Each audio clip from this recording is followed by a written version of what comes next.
जैसी महाशक्ति के खिलाफ जंग लड़ने को तैयार ताइवान क्या चीन के हमले झेल पाएगा?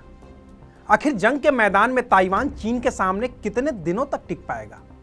और क्या जो अमेरिका ताइवान को मदद करने का दावा कर रहा है वो वाकई ताइवान की मदद करेगा? आज बात इन्हीं मुद्दों पर। नमस्कार, मैं हूं अविनाश और आप देख रहे हैं अनकट। अमेरिकी स्पीकर नैन्सी पेलोसी के ताइवान से निकलते ही चीन ने ताइवान को 6 तरफ से घेर दिया है। इन सभी 6 मोर्चों पर चीन ने मिलिट्री एक्सरसाइज शुरू कर दी है। चीन के सरकारी अखबार ग्लोबल टाइम्स के मुताबिक इस मिलिट्री एक्सरसाइज को नाम दिया गया है लाइव फायरिंग। अभी तक चीन ताइवान को डराने के लिए जो भी मिलिट्री एक्सरसाइज करता रहता था वो ताइवान की सीमा से करीब 100 किलोमीटर की दूरी पर होती थी।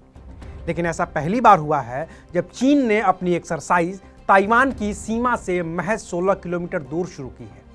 और खास बात यह है कि इस एक्सरसाइज में चीन पहली बार लंबी दूरी की तोप और DF-17 हाइपरसोनिक मिसाइलों का भी इस्तेमाल कर रहा है।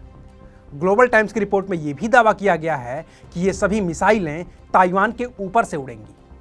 और जाहिर है कि ऐसी हरकतों से ताइवान भड़केगा ही भड़केगा।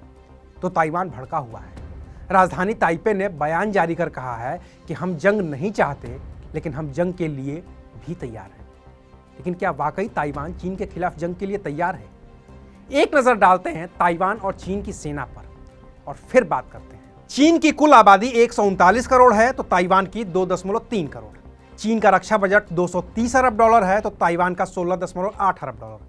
चीन के पास 20 लाख सैनिक हैं तो ताइवान के पास 1,70,000। चीन के पास 5,250 टैंक हैं तो ताइवान के पास 1,110। चीन के पास 5,854 तोप हैं तो ताइवान के पास 1,667। एयरक्राफ्ट चीन के पास 3,285 हैं तो ताइवान के पास महज 741। नेवल फ्लीट चीन के पास 777 है तो ताइवान के पास महज 117। यानी कि आबादी से लेकर रक्षा बजट और साजो सामान में ताइवान चीन के आगे कहीं नहीं टिकता है। फिर भी ताइवान चीन के खिलाफ खुद को तैयार बता रहा है। तो ताइवान में कुछ तो ऐसी बात होगी कि वो चीन को आंख दिखा पा रहा है। और वो बात कुछ और नहीं है बल्कि अमेरिका का मिल रहा साथ है। ताइवान को अमेरिका ने भरोसा दिलाया है कि अगर चीन ताइवान पर हमला करता है तो फिर अमेरिका ताइवान की मदद करेगा ही करेगा। और पिछले कुछ साल में अमेरिका ने हथियारों के जरिए ताइवान की मदद की भी है।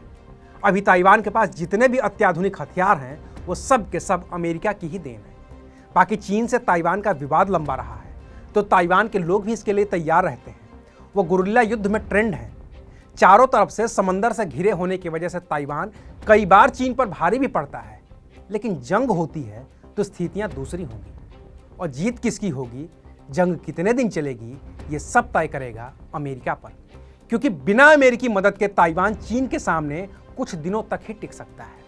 अभी अमेरिका मदद करने की बात तो कह रहा है, लेकिन शायद ताइवान भी अमेरिका पर पूरी तरह से भरोसा नहीं कर पा रहा है। क्योंकि ताइवान और पूरी दुनिया को यूक्रेन की हालत पता है, जहां अमेरिका ने उसे नाटो में शामिल करने का वादा कर रूस के साथ जंग में धकेल तो दिया, लेकिन मदद नहीं की। अब यूक्रेन अकेले दम पर जंग लड़ रहा है और तभी तक यूक्रेन ये जंग लड़ पा रहा है जब तक रूस चाहता है। क्योंकि रूस के सामने जो हालत यूक्रेन की है, लगभग उसी हाल में ताइवान भी चीन के सामने है। ऐसे में आने वाले दिन ताइवान के साथ ही पूरी दुनिया पर भी भारी पड़ने वाले हैं। शुक्रिया, आप देख रहे थे अनकट।